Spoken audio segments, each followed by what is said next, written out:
Peringatan, animasi ini dibuat dengan tujuan sharing pengalaman pribadi sang pengirim cerita. Dimohon untuk menghargai cerita tanpa menyudutkan beberapa pihak. Selamat menikmati. Hai Sobat GPC, gue di sini bukan mau menceritakan kisah gue, tapi kisah tentang nenek gue.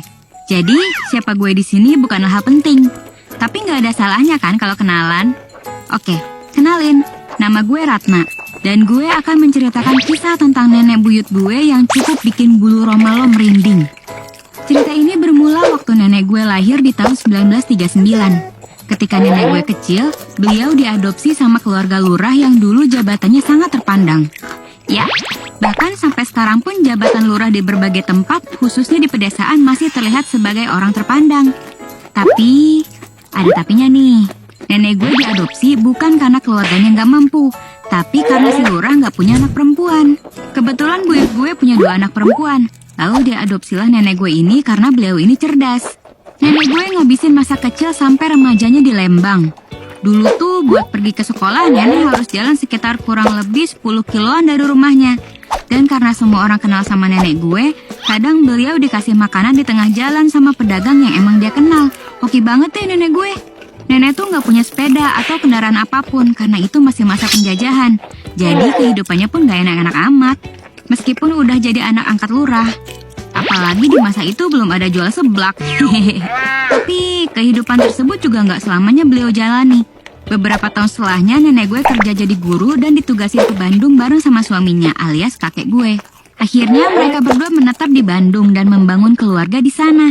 Nah, si nenek buyut gue, a.k.a. nyokapnya nenek gue, kalau lagi sehat suka berkunjung ke Bandung. Sengaja datang dari Lembang buat nengok anak, cucu, dan cicitnya. Gue sebagai cicit waktu itu bisa terbilang sering ketemu. Beliau ini amat sangat ramah. Gue manggilnya Mak Lembang, karena dari Lembang. Jujur, gue tuh anak yang cukup pendiam. Jadi pas lebaran atau kumpul-kumpul keluarga gitu biasanya nggak begitu berbaur. Tapi kadang gue suka deketin nenek buyut, alias Mak Lembang buat nemenin ngobrol. Beliau cerita macam-macam, tapi karena ini udah lama banget, jadi gue nggak begitu ingat ceritanya apa aja. Akhirnya nenek buyut meninggal di awal tahun 2000-an.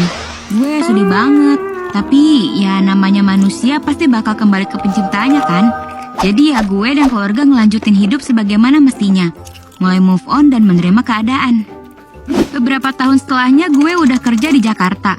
Waktu bener-bener berlalu begitu cepat. FYI, karena ortu gue udah pisah beberapa tahun sebelumnya, jadi gue pulang ke rumah nenek yang di Bandung. Beliau umurnya sekarang udah lebih tua dari Indonesia Merdeka.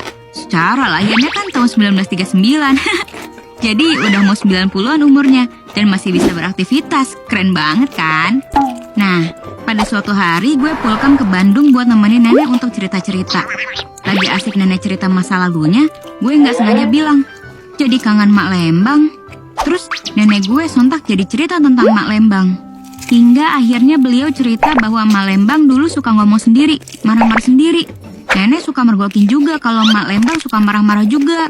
Tiap denger azan matanya jadi melotot gitu. Gerak-geriknya kayak orang